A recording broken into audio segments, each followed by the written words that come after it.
불교는 종교들 중에 특이하게도 인간으로 태어나신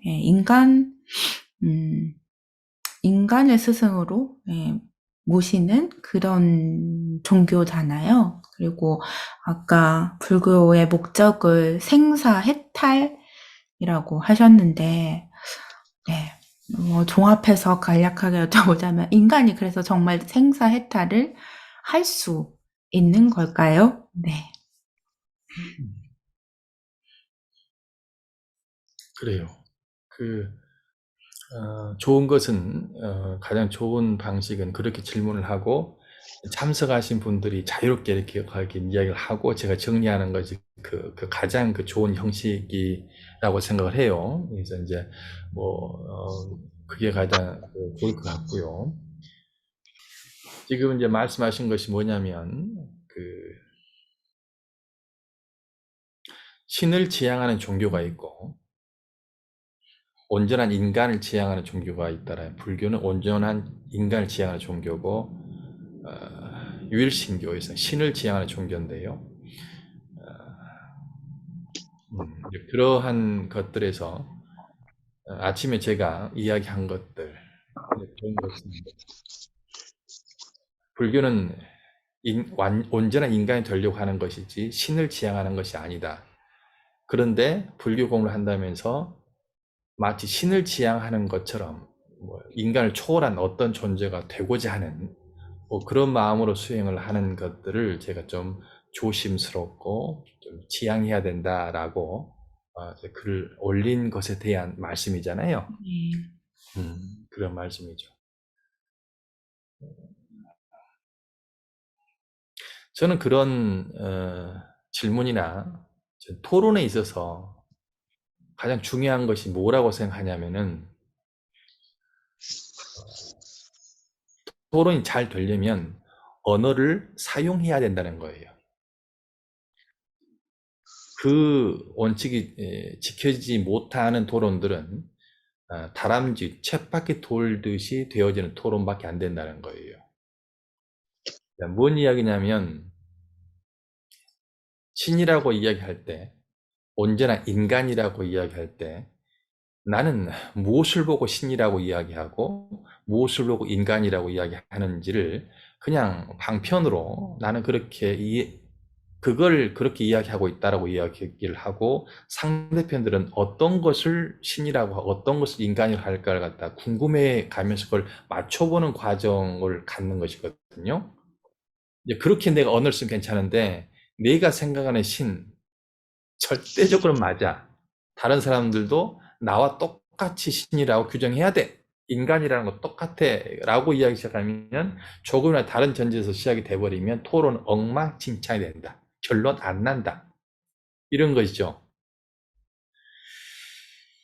그래서 토론의 기본적인 원칙들, 그리고 철학의 지혜의 기본적 원칙들이, 내가 쓴 언어들, 상대가 쓰는 그 언어들은 사용하는 것이지 그것 자체로 따로 실체적으로 존재하는 게 아니다라는 그 알부터 시작하는 것인데요. 근데 많은 토론들이 그런 것 같아요. 그러게 피투성이가 되도록 그렇게 막 토론 막 하면서 결국에는 그것을 알게 되었을 때 이제 성숙한 토론을 할 수 있는 사람으로 변하는 것 같아요. 그런 것 같은데, 이제 제가 이제 이렇게 참여를 함으로 해가지고 그 과정으로 갈 수 있는 길을 제가 빼앗는 건 아닌가도 싶어요. 하지만 지금 저하고 이제 시작을 하니까 이제 저는 그런 많은 그런 토론의 그 과정들을 갖다가 거치고, 그런 오류들을 갖다 거치고 나서 지금 하는 이야기잖아요. 그게 토론의 원칙이고, 그게 철학의 원칙이고, 불교 수행의 원칙이거든요.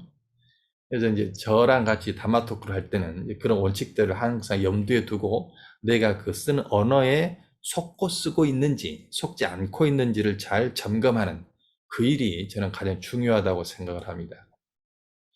그 일이 그거 있어야만 지켜지지 아니하면 절대 생산적인 토론은 안 되고요. 단지 피투성이가 되고 서로 간에 피투성이가 되는 토론을 하고 나서 지쳐, 어찌 고통스럽지라고 생각할 수 있는 그 기회를 얻는 그 정도 이익이 있어요.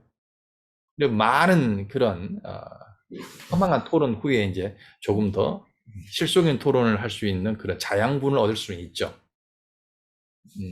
지금 방금 그 말씀하셨는데 제가 이런 이야기 장황하게 하는 것은 이게 정말 중요한 부분이기 때문에 그렇다는 거예요. 그래요. 그래서 제가 아침에 단톡방에 썼던 그 신이라는 개념은 제가 생각하는 신의 개념이 아니고 일반적으로 사람들이 쓰는 오류가 있는 신의 개념을 제가 이야기한 거예요. 제가 생각하는 신의 개념은 온전한 인간의 개념과 저는 신의 개념을 저는 같이 쓰고 있거든요. 근데 일반적으로 사람들이 신이라고 개념을 쓸 때는 인간의 능력을 초월한 내가 1,000억이라는 돈을 가질 수 없듯이 내가 함부로 가질 수 없는 어떤 그런 돈처럼 함부로 가질 수 없는 그러한 인격인 신, 그렇게 개념들을 보통 사용을 하는 것 같고 그걸 지향을 하고 그들 앞에서 굴복해서 무릎을 꿇고 이제 그러는 것 같다고요. 이게 제가 아침에 그 단톡방에 썼던 그 신은 제가 생각하는 신이 아니고 인간들이 지금 보편적으로 쓰는 언어인 신을 제가 이야기한 거예요. 그래서 그 단톡방에 썼던 그 신은 신비로운 신, 우리가 꿈꾸는 신, 그 신을 이야기할게. 그 신을 지향하는 것이 불교가 아니고 지금 여기에 실제로 존재하는 여기에서 온전히 알고 온전히 행할 수 있는 온전한 인간을 지향해야 된다는 건데 제가 쓰고 있는 신의 개념은 전지전능이거든요. 온전할 전자, 지가 온전히 안달 알지자, 전능 온전할 전자, 온전할 능자예요. 이게 온전히 알고 온전히 능할 수 있는. 그러니까 능이라는 것은 아니비설신에서 능숙하고 전지라는 것은 의에서 능숙한 거죠. 불교에서 말 조교 노원 경화할 때 12처가 온전한 상태를 전지전능이라고 저는 단어를 쓰고 있어요. 전지전능한 하나님 아버지시여라 할 때 전지전능을 저는 그렇게 보고 있거든요. 그래서 제가 쓰고 있는 신의 개념과 온전한 인간은 같은 건데 아침에 썼던 언어는 일반적으로 사람들이 인간을 초월한 어떤 존재를 신이라고 하는 그 단어로 제가 이야기를 하고 있었던 겁니다. 그래서 그러한 신을 지향해서는 안 되고 온전한 인간이 되도록 지향하는 것이 바로 불교다. 이렇게 쓰는 언어들을 정리하니까 제 이야기가 어떤 이야기를 했는지 정리가 되는 거죠. 네. 지금 회장님이 질문하셨는데 그 질문에 대한 답변이 좀 부족한 부분이 있으면 좀 더 말씀해 주시겠어요? 된 겁니까?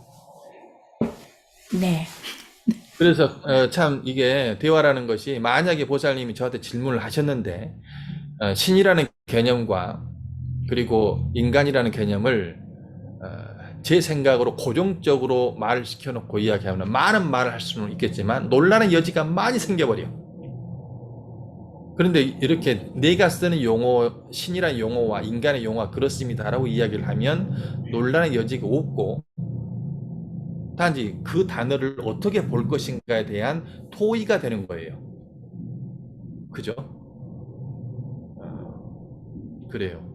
그래서 나는 사람들이 신을 갖다가 온전한 존재, 실상을 알아가는 그 상태를 신이라고 저는 부르는 것이 바람직하다고 생각하고 인간의 경계가 아닌 어떠한 알지도 못하는 어떤 것들을 신이라고 하는 것은 저는 망상의 출발이라고 저는 생각하고 사람들이 현실에서 도피하게 만드는 아주 안 좋은 그런 것이라고 생각을 합니다.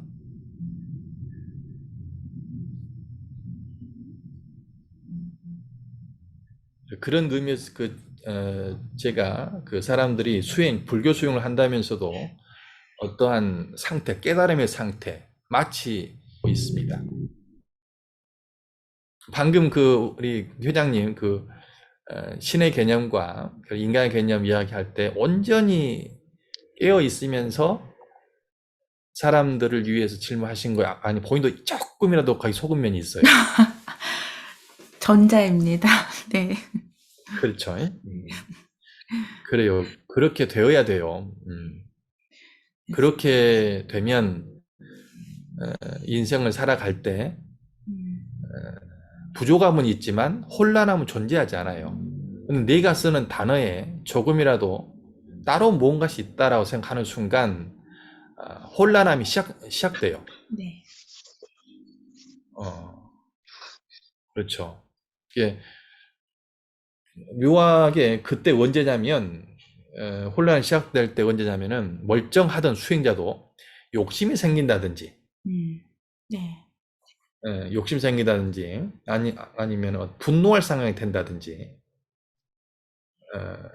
이제 그런 상황이 돼버리면 멀쩡하던 무유정법인 줄 아는 수행자도 멀쩡하던 수행자도 속아서 단어의 의미를 부여하게 돼요. 그래서 수행자는 다시 돌아올 수는 있죠, 이제. 네. 그래요. 그 부분이 본뇌장을 해결하는 핵심인 것 같습니다. 네.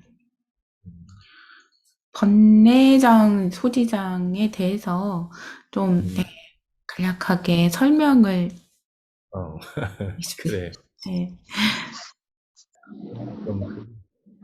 제가 좀 쉬어가는 의미라도 좀 있도록 우리 도예감 보살님하고 지휘자 보살 좀 말씀하시려고 했는데 계속 힘드네. 네, 알겠습니다. 네. 그렇네요. 여기 중간중간 이야기할 수 있도록 여러분 좀 이야기해야겠네. 네, 알겠습니다. 제가 쉽게 지금까지 들은 거를 하자면 번뇌장 말 그대로 거친 번뇌라고 이제 소지장은 좀 더 미세한 번뇌. 네. 번뇌장은 이제 아주 거친 탐진치고 소지장은 이제 그게 어느 정도 해소가 됐지만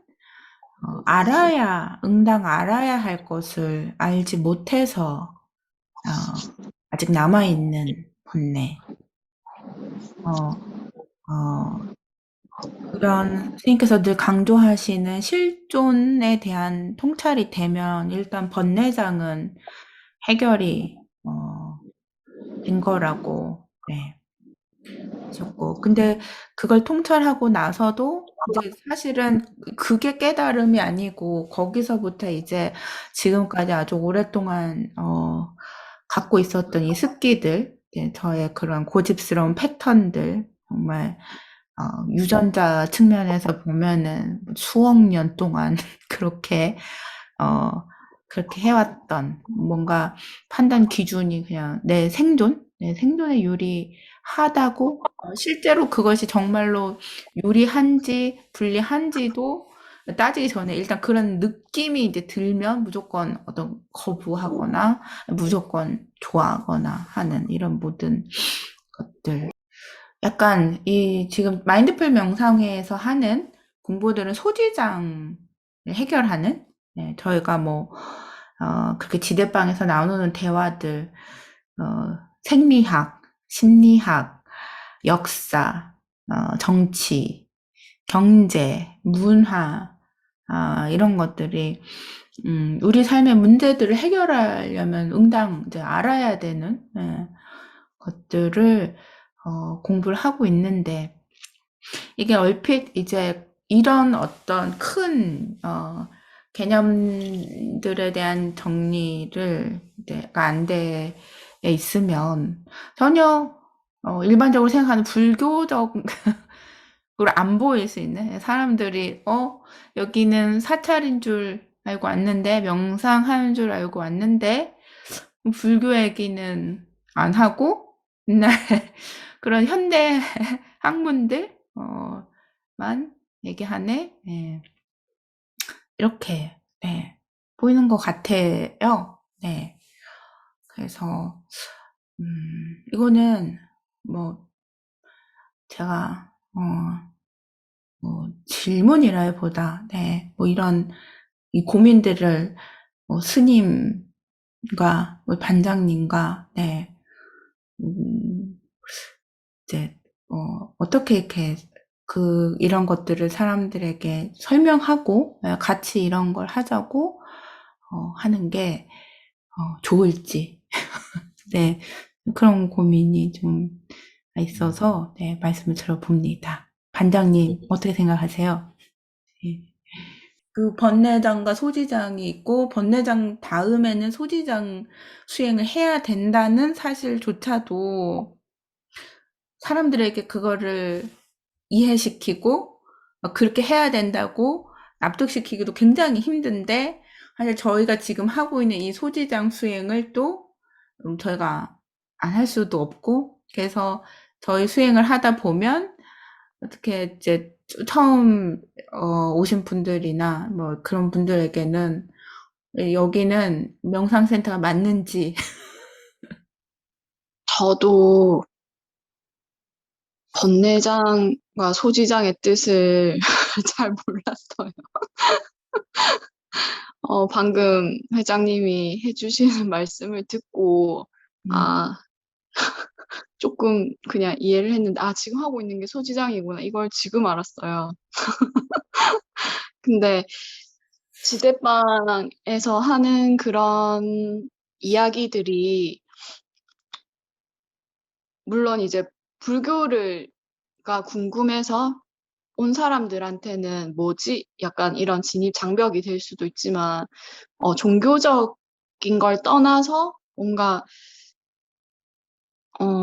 종교를 좀 떠나서 뭔가를 얻고 싶은 사람들한테는 오히려 더 좋은 접근이 되지 않을까, 이런 생각이 들고, 어떤 것도 이제, 어떤 사람들한테는 이런 부분이 좋고, 또 어떤 사람들한테는 이런 부분이 안 좋고, 이런 측면이 있는 것 같고요. 그렇기 때문에, 일단 정체성을 스님이 하시는 그런 공부의 정체성을 계속 가지고 가는 거는 저는 좋다고 생각을 하고, 그런 거를 좋아하는 사람들이 계속 모이겠죠? 이런 지대방에 이런 이야기들을 보다가 싫으면 나가는 건 자유잖아요. 들어오는 건 허락이 있어야 되지만 나가는 건 자유잖아요. 좋아하는 사람들이 계속 모일 거고, 또 조금이 관심이 있더라도 듣다 보면 조금 더 관심이 생길 수도 있을 것 같고, 네, 제 생각은 그래요. 그래요.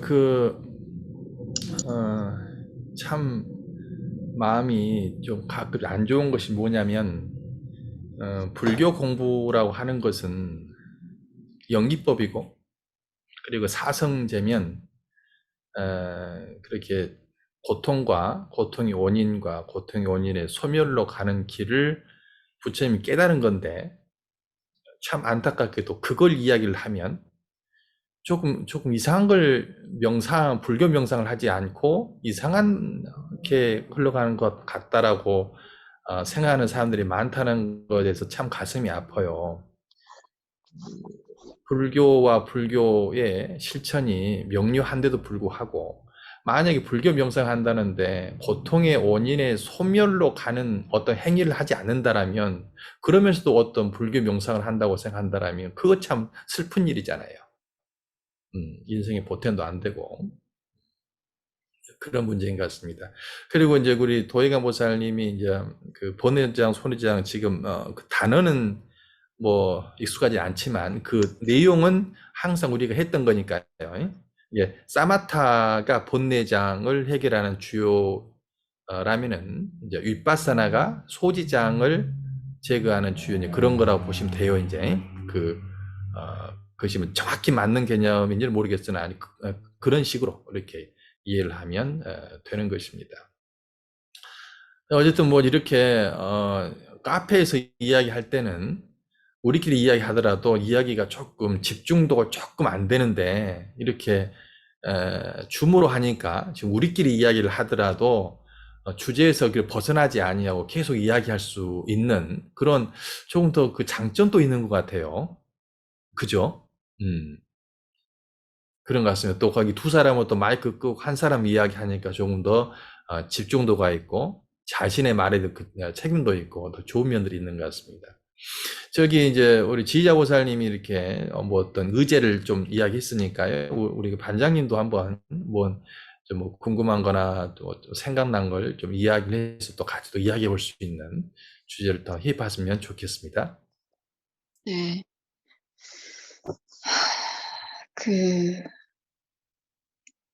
일상생활을 하면서 어떤 갈등 상황이나 문제가 생겼을 때 이제 팔정도에 따라서 해결을 하려고 이렇게 노력을 하잖아요. 그런데 좀 아직 이제 번뇌나 담욕이나 이런 게 많이 내려놓지 못한 상태에서 이 문제 상황을 바라보고 생각하고 이제 선택을 할 때 그 택법을 말씀하셨는데 택법을 할 때 어떻게 하면 좀 더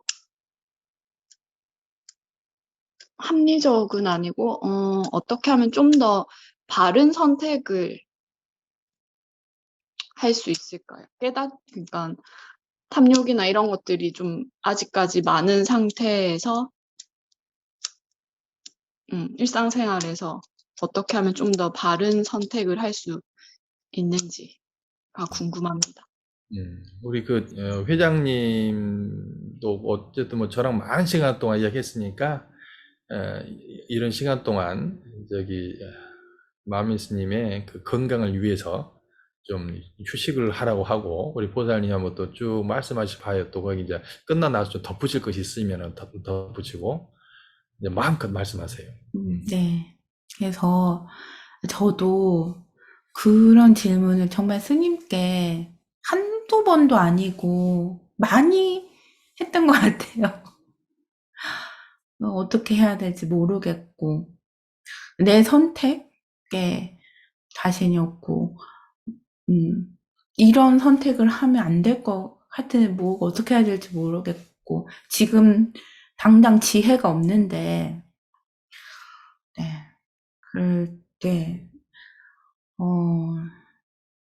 어제 그 팔정도 강의를 해주셨는데, 정말 팔정도 자체가 어떻게 보면은 그 자체로, 정말 택법의 힘을, 법력을 기르는, 네, 방법이 아닐까. 지금 이 순간 내가 내게 오는 그 모든 정보들, 눈으로, 귀로, 코로, 혀로, 피부로 다가오는, 그리고 내가 보고 있는 이 개념들, 의근으로 마주하는 개념들, 조건들을 조금이라도 더 잘 보려고 정말 1mm라도 어제의 나보다는 내가 1mm라도 좀 더 집중해야겠다. 그냥 나의 그 오랜 감탄 고토,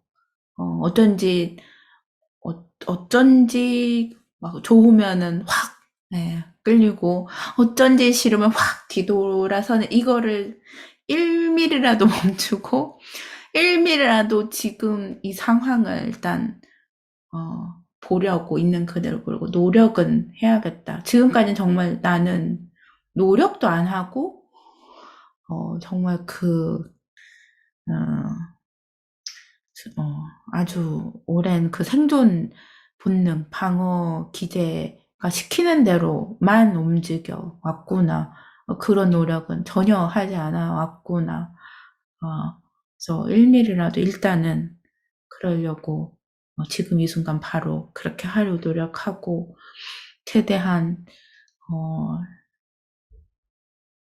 그 상태에서 이 문제를 해결할 수 있는 원인을 찾고 그렇게 문제 해결을 한 다음에 그 다음에 스님께 물었던 거는 뭐였냐면 근데 안 되면 어떡해요? 라고 자꾸 제가 물었던 것 같아요. 근데 제가 막 그렇게 해서 결과 안 좋으면 어떡해요? 선생님께서 항상 그 자체로 만족하라고 어떤 결과가 오든지 간에 내가 정성껏 내 수준에서 최선을 다한 판단을 했으면 그러니까 원인 없는 결과가 없고 모든 것이 조건생이 조건멸인데 나는 내 수준 이상의 것을 바라는 내 수준 이상의 결과를 항상 바라는 그런 탐욕이 있었기 때문에 그렇기 때문에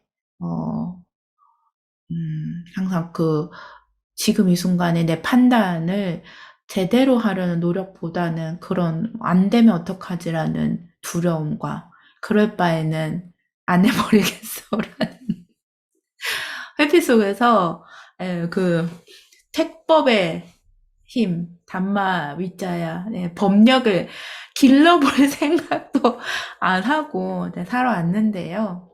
그래서 일단 그거 자체를 다 인정하는 거. 난 최선을 다했고 거기서 오는 결과를 다 대면하고 수용하겠고 이것이 내 수준이라면 담담히 인정하고 그리고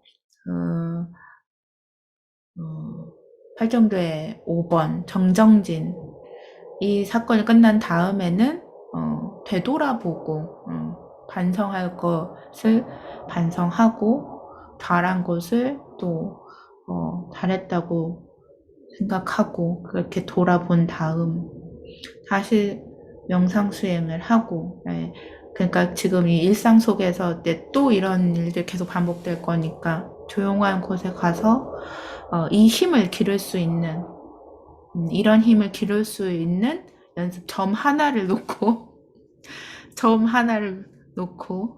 내가 온전히 그 대상의 마음을 기울일 수 있는 연습을 또 하고 또 어떤 문제가 생기면 다시 또 최대한 보려고 하고 이걸 하면서 그것이 그 이외에 할 수 있는 게 또 있을까? 이제 어찌 보면 그 수행을 한다는 게 시작해서부터 큰 스님이 뭐라고 불리우고 뭐 성불했다 불리우고 죽을 때 수행했다고 하는데 택법의 그 힘만큼 수행이라고 하는 것 같아요. 그래서 거의 언제부터 택법이 되냐가 아니고 각 수행자마다 그때그때의 지금 들리는 거죠? 이제 각자마다의 그 택법의 힘만큼 수행이 되고 택법의 힘만큼 편해지는 것 같아요.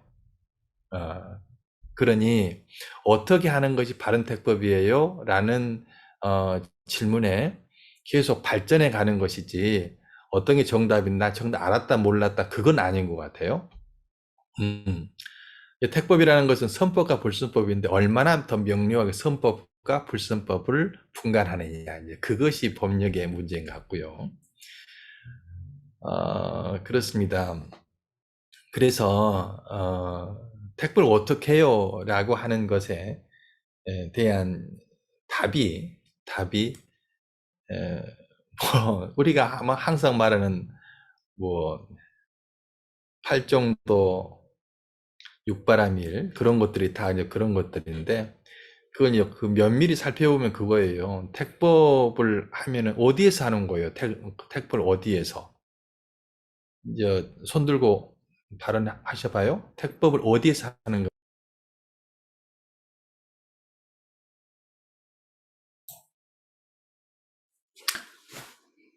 선택의 순간에서 선택의 순간에서. 그 선택 순간이 그 장소가 어디냐고요. 지금 여기에서. 일상생활 속에서. 지금 여기 일상생활을 조금 더 디테일하게 설명한다라면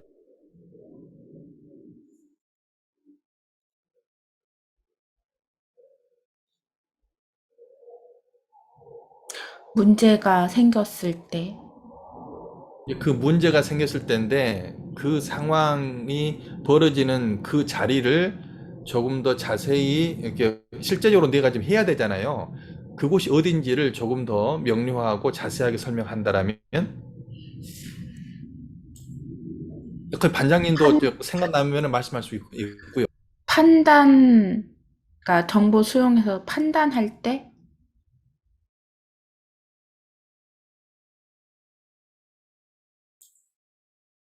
반장님은 어떠세요?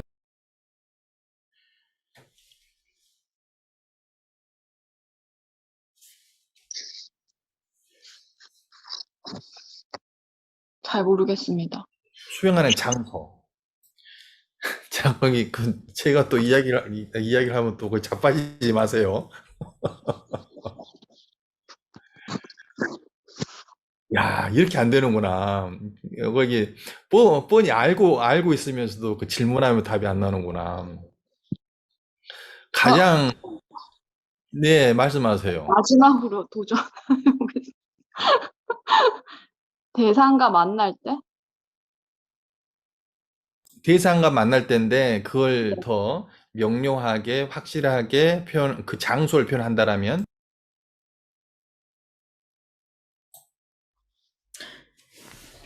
12초. 그렇죠. 그러니까 윗바사를 한다면서 택법을 한다면서 어디에서 택법을 한지를 항상 놓친 상태에서 택법을 어떻게 해야 돼요? 택법을 어디서 해야 돼요를 항상 놓치면서 택법을 어떻게 해야 돼요를 묻잖아요. 수행을 어디서 해야 되는지를 모르면서 나는 성불하고 싶어요라고 사람들이 졸라대잖아요. 수행 어떻게 해야 되고 묻지 수행을 어디서 해야 돼요라고 묻질 않잖아요. 그 장소를 해야 될 뜻은 안 하고 다른 데서 수행을 갖다 하려고 하니까 수행이 안 되는 거잖아요. 수행처가 자 넘어가지 말고 눈에 보이는 대상을 알아가는 과정, 귀와 소리를 들어가는 과정, 코와 냄새를 맡아가는 과정, 혀와 맛보는 과정, 몸과 접촉하는 과정, 마음과 생각하는 과정에서 정보를 수용할 때 수라고 하고 판단할 때 상이라고 하고 반응할 때 행위라고 하잖아요. 그 과정에서 잘못된 것이 불선법이고 바른 것이 선법이라고요. 근데 그것을 생략하고 무조건 나는 착해지고 싶어요. 어디에 착해지는데요? 모르겠는데요. 12초라고. 이렇게 많이 공부를 하고 해도 넘어진 곳을 생각지 아니하고 나는 행복해지고 싶어요 라고 말할 수가 있잖아요. 그죠? 이제 제가 대답을 하면 여러분들 거의 넘어갈 거라고 했잖아요. 항상 했던 이야기니까 넘어갈 만하죠. 넘어갈 만하죠. 나도 말하면서 넘어가겠다. 제가 계속 12절을 이야기해야 되는 이유가 우리 회장님하고 우리 도예가 모사님처럼 귀에 딱지가 내려앉아 들었던 분들 또 이야기를 해야 되는 것들이잖아요.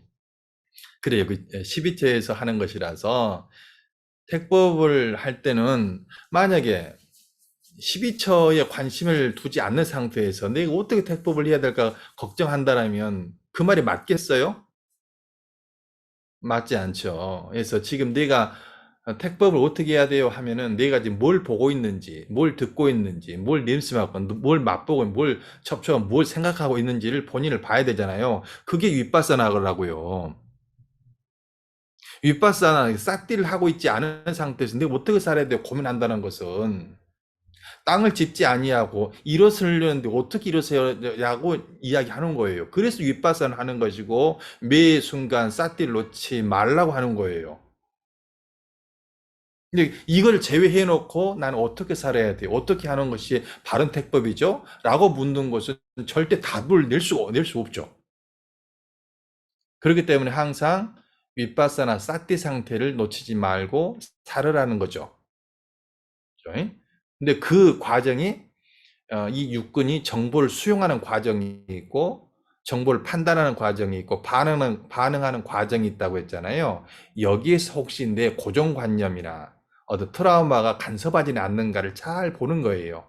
간섭하면 그것이 불선법이요. 간섭하지 않으면 그것이 법이에요. 단마예요, 단마. 그것이 선법이라고, 선법. 그걸 하려면 관찰도 안 해놓고 불선법을 잡아낼 수 없잖아요. 근데 이제 수행에 방황하는 사람들은 그 불선법이 도사리고 있는 것을 관찰하지도 아니하고 불선법을 알고 싶어야 해. 어떻게 알 수가 있겠나? 음. 만약에 쥐가 쥐구멍에 들어가 있다. 쥐를 찾고 싶으면 쥐구멍을 들어가야지. 쥐구멍에 관심도 없으면서 나는 쥐를 잡고 싶어요. 나는 쥐를 잡고 싶어요. 그게 뭐야, 그것이. 그죠? 불선법을 고민을 할라치면 누구에게 자격이 있냐면은 아니 비설신에 의해서 싸띠를 하고 있는 사람들에게 질문할 수 있는 자격이 있는 질문이에요. 싸띠를 하고 있는데 어떤 게 불선법일까 저는 걱정이 돼요 라고 질문하는 것이지, 만약에 그 죽음을 보지 않으면서 나는 쥐를 잡고 싶어요 라고 하는 것은 질문 성립 안 된다. 그래서 우리가 거기 지금 등간내리 하고 이제 그러는 것들이 그런 의미가 있는 거예요. 방금 이제 선법과 불선법을 이야기했는데, 제가 그 선법과 불선법이 만약에 12처를 항상 염두에 두지 않고 있는 상태에서 선법, 불선법을 꿈꾼다라면 아까 이야기한 것처럼 신을 쫓아가는 거예요. 지금 여기에서 보지 않고 따로 뭔 선법, 불선법을 나는 보고 싶어요 라고 하는 것 같다. 이제 그러한 것이라는 거죠. 근데 선법, 불선법 항상 12처에서 이야기를 해야만이 그것이 언제나 인간이 되는 공부로, 불교 공부로 된다는 그런 이야기입니다.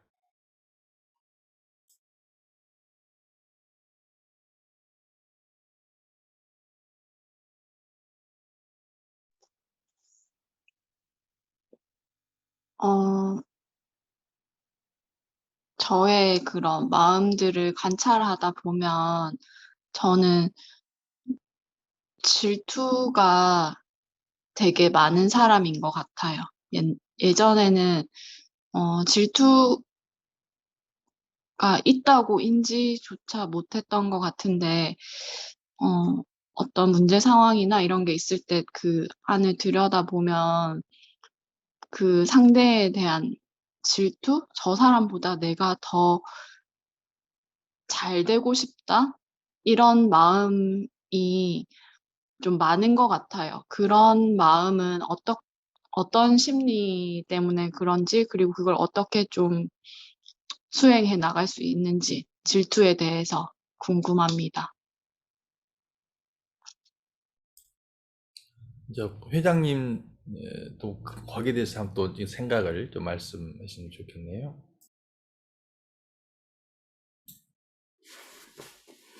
그래서 그 부파 불교 시절에 담마를 70여 가지로 정리했다고 하잖아요.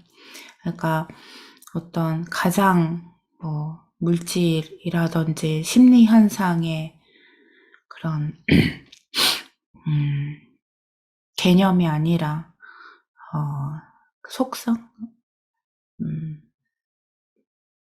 이라고 할 수 있는 것들을 정리했을 때 그중 이제 심리 현상도 예를 들어 몇십 가지로 이렇게 분류한다면 모두 인간이라면 누구나 갖고 있는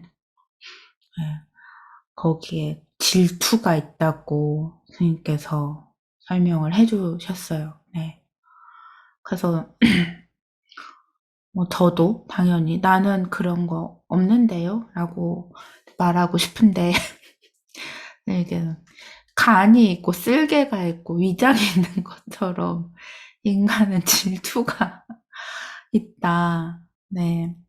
그리고 우리가 이제 이기적 유전자부터 해서 그 이제 생리학적인 공부들, 그리고 우리가 뭐 감정이라고 부르는 것, 심리라고 부르는 것, 그것들의 이제 근원들을 많이 사유를 이제 해왔는데, 그러니까 결국에는 우리는 내 생존에 유리하다 싶은 것들은 어떤 좋은 사인을 보내고, 네. 우리 내 생존에 불리하다 싶은 것들은 되게 불쾌한 감정을 갖고 있는데, 질투라는 것도, 그러니까 내가 쟤보다 잘나야지 나는 이 한정된 자원 속에서 내가 쟤보다 더 생존에 유리하니까 남이 나보다 뭔가 많이 갖고 있는 걸 보면 늘 네, 불쾌하고 저도 이제 그쵸 질투 또 열등감 이렇게도 저는 질투와 열등감 비슷하다고 생각이 드는데 열등감 네, 항상 이제 어딜 가서 어떤 사람들하고 있건 간에 뭔가 그들은 되게 자연스럽게 능숙하게 잘하는 거를 나는 되게 막 서투르게 하고 있을 때 느껴지는 그런 막 불쾌감. 예. 그래서 그 자리가 싫고 벗어나고 싶고 막 빨리 내가 잘하는 분야로 빨리 가고 싶고 그러는데요. 네. 그래서 또 이것도 항상 스님께 막 이런 이제 그런 뭐 질투라든지 열등감이라든지 그래서 그것들을 휩싸여 있을 때는 진짜 불선법이 선법처럼 보여서 막 어떤 이유를 대서라도 막 그 자리를 네, 막 벗어나서 은행 막 내가 좀 잘하는 걸로 막 갈 이유들을 막 근데 그때는 그게 맞는 행동인 것처럼 보이고 거기 많이 속아 넘어가고 그래서 그 당시에는 진짜 엄마를 오줌 누기처럼 좀 마음이 편해지고 이제 좀 됐다 싶은데 그 결과는 항상 다른 고통으로 또 다른 고통으로 그 결과는 왔던 것 같고요. 그래서 항상 선생님께서 상황을 보라고 그리고 역할을 보라고 그게 선법이고 그 외의 것들은 불선법이라고. 예. 그래서 저도 이제 질투, 열등감 이런 게 너무 이제 많은 사람이라 근데 그냥 늘 뭐 어제도 사실 그랬거든요. 네. 어제도 이제 무진이 친구들이랑 무진이 엄마들이랑 있는데 무진이가 가장 체력적으로 또 어떤 그 정신 연령적으로 좀 제 눈에 다른 애들에 비해 좀 떨어지니까 금방 또 막 마음이 불편하고 나만 요가를 막 못하는 것 같고 막 빨리 집에 가고 싶고 막 그래서 무진이에도 저야 되게 힘든 시간이었는데 그럴 때마다 이제 경계하자. 이럴 때는 불선법이 선법으로 보이기 쉽고, 근데 이 상황을 정말 객관적으로 이 사안과 여기서 나의 역할과 내가 해야 될 일과 또 어떤 다른 모든 이제 조건들 그게 선법이고 불선법이라는 건 나의 그런 과거의 상처와 지금의 이 시점에 맞지 않는 유전적인 그런 것들 뭐 이런 것들은 불선법이다 이 생각을 자꾸 하려고 합니다.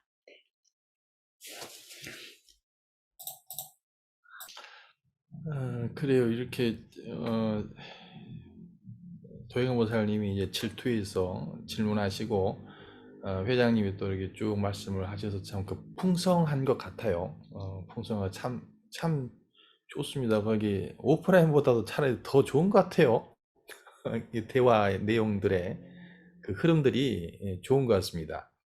일단 마이크를 끄고 한다는 것 자체가 다른 사람 끄고 혼자서 한다는 것 자체가 집중도가 있는 것 같아요. 그리고 카페에 있으면 옆에 앉아 있으면 또 잘 안 보이잖아요. 근데 이게 딱 보고 있으면 싹 보면 다 보니까 더 좋은 것 같고.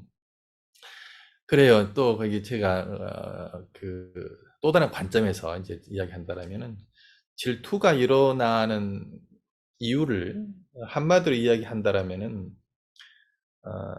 내 마음이 남보다 더 많이 갖고 싶다라는 신념이 있기 때문이죠. 이 남보다 더 많이 재물을 갖고 싶고, 명예도 갖고 싶고, 지식도 갖고 싶고, 능력도 갖고 싶고. 나는 저 사람보다 더 많이 갖고 있어야 돼. 나는 저 사람보다 더 똑똑해야 돼. 더 많이 알아야 돼. 그렇지 아니하면 안 돼.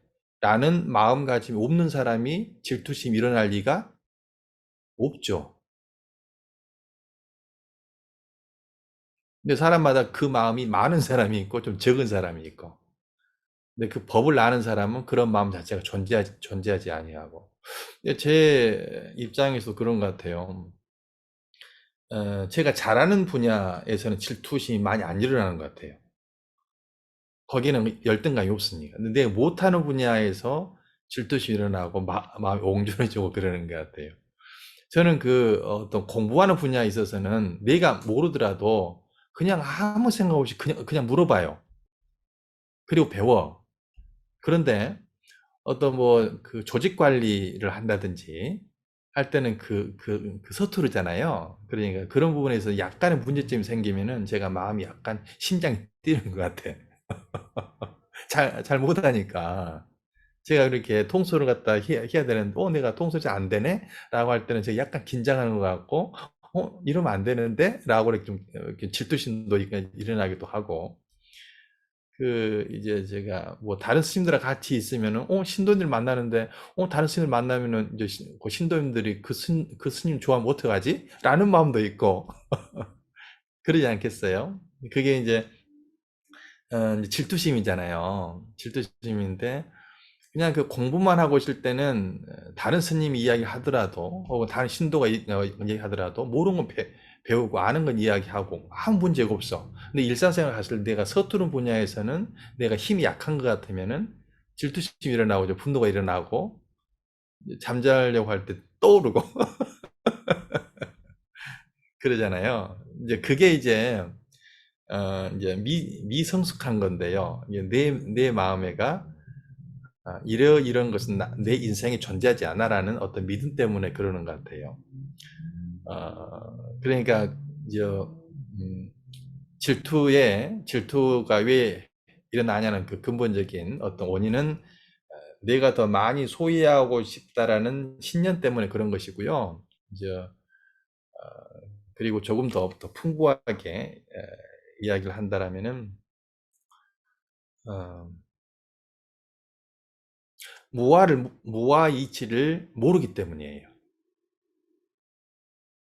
이게 관계하면 존재를 하는 것이 아니라 따로 내가 존재를 한다고 그 믿음이 있기 때문에 질투심 내지는 분노 그런 것들이 일어나는 거잖아요. 그래서 연기, 무아, 공 이런 것들 명확히 안 사람들은 분노, 내 질투심이라고 하는 것들이 존재하지 않죠. 존재하지 않아요. 그래서 도회강 보살님의 질문에 이렇게 대답을 해 본다라면은 그런 허망한 신념 체계가 존재하기 때문에 질투심이 벌어지니 그 신념 체계를 갖다가 없애려면 오온영기 사제를 더 열심히 공부해야겠다. 그런 면들이 있고 그리고 또 질투심이 많다는 것은 정상적이지 않잖아요. 정상적이라면 그런 거 없어야 돼요. 정상적이지 않으니까 내 것이다라는 생각이 드는데 이제 그것이 많다는 것, 지키고 싶다는 것이 있다는 것은 유년기 때 혹은 전정선 때 그 상실을 한 기억의 그 트라우마들이 많은 사람들이 더 많겠죠. 못 가져본, 뺏긴 기억들, 그런 기억들. 예, 그런 기억들이 이제 다 상처들이잖아요. 그래서 그런 그 상처들을 치유해 가는 것이 수행이고, 공부인 것 같아요. 이렇게 승려고 공부하면서 그래야지 다짐을 해도 막상 아까 저 운전하는 거 보시면 알겠지만 네, 또 어떤 그런 이제 과거의 트라우마와 네, 어떤 것들이면 막 몸이 네, 막상 이제 몸이 이렇게 경직이 이렇게 딱 되면서 네, 되게 이제 부자연스러워지는데 이런 것들은 어떻게 하면 좋을까요? 네. 그래요. 그게 이제 내일 저녁에 육바람이라 하고, 심리치료 그 강의를 하잖아요. 이제 그거 할 때 이제 다 그 이야기 할 것들인데요. 이제 그걸 뭐 이제 예행 연습 겸 잠깐 그 얘기 한다라면 어떻게 살 것인가, 어떻게 치료할 것인가 문제들인데 그 불교에서는 뭐라고 해요? 그것을 사성제라고 한다고 했죠. 어떻게 살 것인가에 대한 답이. 근데 그 사성제의 방법론은 팔정도잖아요. 맞죠? 팔정도가 거기 원칙인데, 그 원칙에서 그럼 디테일한 어떻게 할 건데? 라는 문제들이 이제 육바람이라고 심리치유의 부분에서 이제 그 이야기를 할 거예요. 이야기를 할 건데, 심리치유 문제에서 내가 하고 싶은데 몸이 안 된다는 것은 행동장애가 생긴 거잖아요. 그죠? 행동장애가 생긴 거잖아요. 그럼 이제 그 정리한다라면 정서장애, 수상행위면은 수가 정서장애, 상이 행동장애, 그 다음에 상이 인지장애, 행위 행동장애라고 한다라면은 수의 상태에서는 정서장애를 푸는 방법은 정신분석이라는 그 과정이 적절하죠. 그리고 행동장애는 보상과 처벌이라는 방법론이 그 행동장애를 치유를 하는 것이죠. 보상과 처벌이라는 것이고, 인지장애는 뭐 관찰과 뭐 통찰, 이제 그런 방법론은 이제 내일 저녁에 다 정리를 할 건데, 방금 지휘자보살님 말씀하신 것들이, 내가 지금 행동장애가 생겼어요 라는 거잖아요. 아까도 뭐 거의 그냥 후진은 될 텐데, 지금 며칠 전에 돈을 물었거든. 이제, 며칠 전에 이제 그 접촉사고 때문에, 많은 이제 힘들었고, 신랑한테도 비밀로 한 상태에서, 상태에서 이제 돈을 물고, 또 많이 좀 고민도 하고 해서 이제 그것이 이제 그 트라우마가 생기는 거죠. 저도 예전에 제 가르 백양서에서 하긴 스님한테 멱살 한번 잡히고 난 다음에 트라우마가 엄청나게 심했죠. 그 이제 생길 수밖에 없는데, 이제 그런 상황이 됐었을 때, 그것이 딱 한 가지 종류만 되는 것이 아니고, 모든 상황들이 정서 장애가 생기고, 인지장애가 생기고, 행동장애가 같이 생기는 거죠. 근데 거기에서 두드러지게 어떤 것이 장애가 생겼느냐에 따라서 그걸 한다고 하지만, 결과적으로는 정서에도 문제 생기고, 인지도 문제 생기고, 그것이 같이 가는 거잖아요. 이제 같이 가는 것들이니까, 이제 정서로 본다라면은, 그렇게 그 상황이 된 상황에 가서 내가 사고가 난 것이 그럴 수 있는 거잖아요. 그럴 수 있는 것이고 내가 더 침착하게 하지 못한 조건 때문에 그렇게 된 거잖아요. 그런 이제 실상을 보면은 무서운 상황이 아니고 그런 조건에 그런 사건이 벌어질 수 있는 상황이구나. 그런 조건을 짓지 않아야지라고 마음가짐을 가지면 되는 거잖아요. 그것이 그 정서 치료를 하는 것이고, 한 가지 한 가지. 내가 옛날에 무심코 내가 운전했더니 무슨 일이 벌어지고 재물이 손상이 됐다라는 것만 있으면 이제 하나의 그 무슨 일이 되는 거야. 무슨 일이 되는 거지만 그것이 이런 조건을 했으니 다음부터는 이런 조건을 조심해야겠다라고 한다라면은 하나의 그 좋은 사례가 되는 거죠. 공부할 수 있는 사례가 되는 거죠. 그것을 어떠한 일이라도 그것을 하나로 개념화 돼버리면 괴물이 돼버리는 거예요.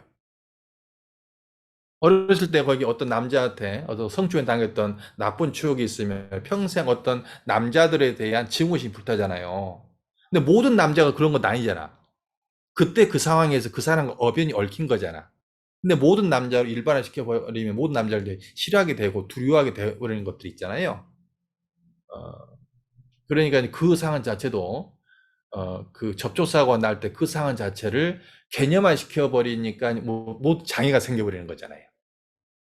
그때 이제 그 명상을 딱 해서 그때 내가 어떤 걸 놓쳤을까를 생각하고 이런 업을 받을 때는 어떤 내가 조건을 지었었을까를 또 참여하기도 하고 그래서 다음에는 그런 거는 상황에 조금 더 차분하게 아까 그 제가 말씀드린 것처럼 항상 주차나 주차할 때는 양쪽 창문을 내리고 눈으로 확인하고 카메라는 참고를 하고 이제 그런 그 습관들, 그런 습관들 갖다 하나하나씩 하고 그 두려웠던 순간이라는 개념에서 벗어나야죠.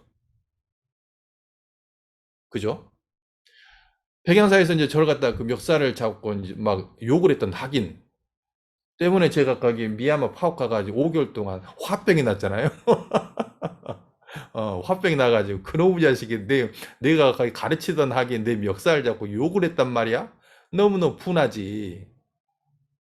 근데 그 곰곰이 생각한다라면은 내가 그에게 만약 풍요롭게 해주고 정말 자유롭게 해주는 내가 스승이었다라면 그 사람들 갖다 멱살을 잡았을까? 모든 갈등이 생길 때는 내가 그걸 궁핍하게 만들고 자유를 안 줬을 때 반항심이 생기는 거잖아요. 그래서 내가 그에게 마음을 쓰지 못하고 그를 존중해 주지 못하는 이제 그러한 상황을 지어서 그 조건에 그러한 일들이 생긴 거잖아요. 그러니까 그런 것들을 갖다 이제 미얀마에서 이제 화병이 이제 걸렸는데 계속 자비관을 하고 그 상황 갖다가 해서 한 5개월 만에 그 가슴에 딱 뭉쳤던 게 쑥 내려가더라고. 5개월 만에. 거기 그 일이 있는 순간부터 머리로서는 이거 별일이 아닌데라고 알고 있었어. 근데 감성적으로는 딱 맺혀 있는 거예요. 머리로서는 원망하지 않아. 근데 그 가슴으로서 용서할 수 없는 거야. 감히 내 멱살을 잡다니. 라는 생각 때문에 거의 안 되는 건데 한 5일 지나고 이제 쭉 지나고 계속 관찰을 하다가 보니까 이제는 뭐 거기 뭐 별 마음이 안 들어요. 별 마음이 안 들고 사람들한테 더 지혜롭게 처세를 해야지. 라는 생각밖에 없거든요. 그러한 일들이 있을 때 보좌님도 이번에 접촉사고 나와서 좀 이제 마음이 좀 아팠던 그런 것들을 치료해 가면서 지금부터 만날 중생들이 있잖아요.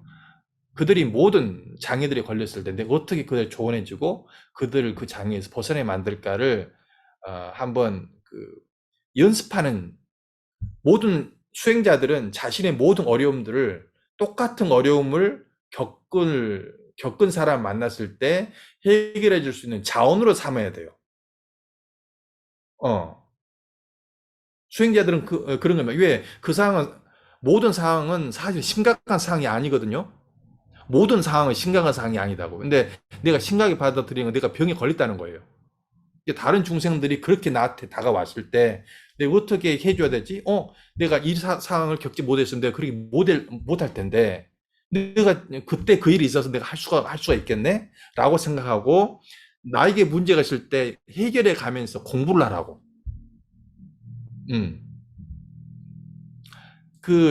저는 항상 그렇게 하려고 생각을 하니까 재밌어요.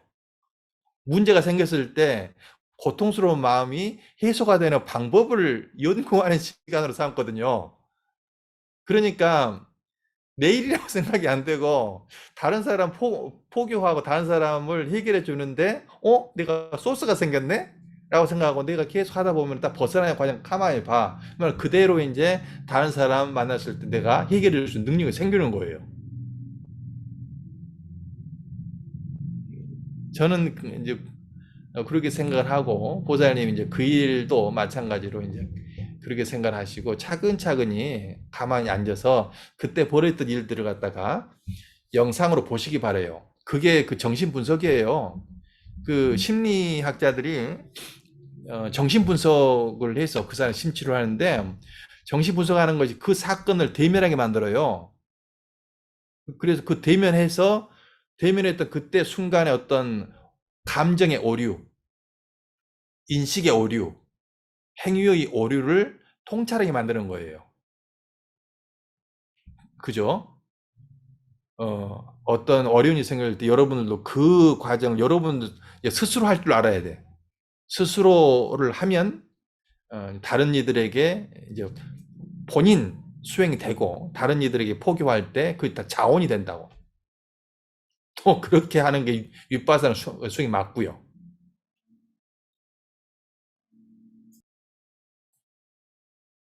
네.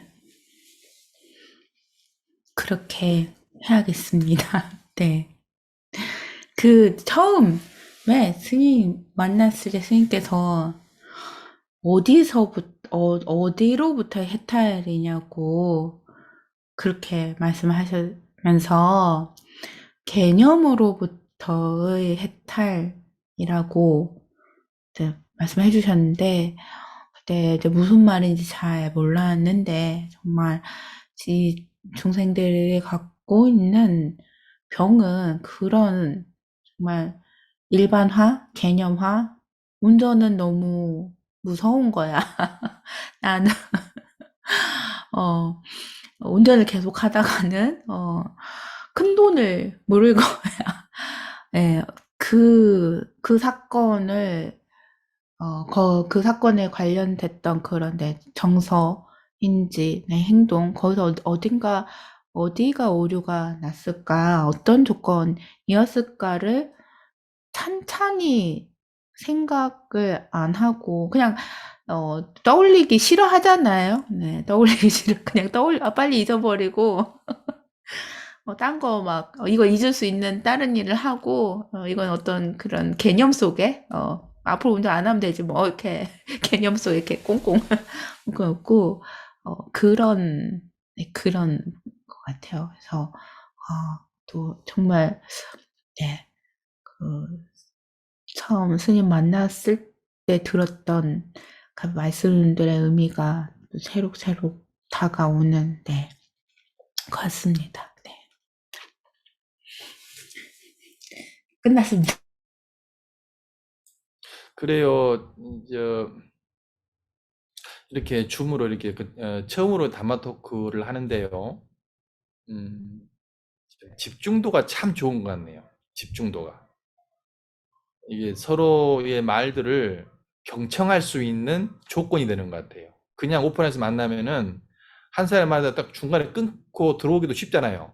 근데 여기는 이제 클릭을 하지 않으면 끊고 들어갈 수가 없으니까 한 사람 한 사람의 말을 경청할 수밖에 없는 시스템이 돼서 이런 방식으로 담화 토크 하는 것이 더 참 좋은 어떤 그런 것도 있겠다 싶어서 오늘 우리가 만나서 찻집에서 이렇게 만나서 이야기하고 그러는데 오늘 참 좀 밀도 있는 담화 토크가 되는 것 같죠?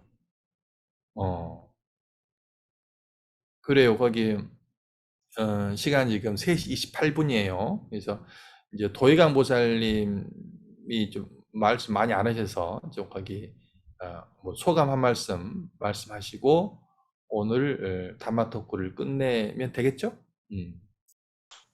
네, 어쨌든 오늘 스님께 들었던 얘기들이 뭐 완전 새로운 그런 얘기들은 아니지만 늘 조금만 방심하면 놓치게 되는 그런 이야기들이라서 앞으로도 계속 반복해 주셨으면 늘 놓치지 않고 살 수 있게 반복해 주셔서 감사합니다.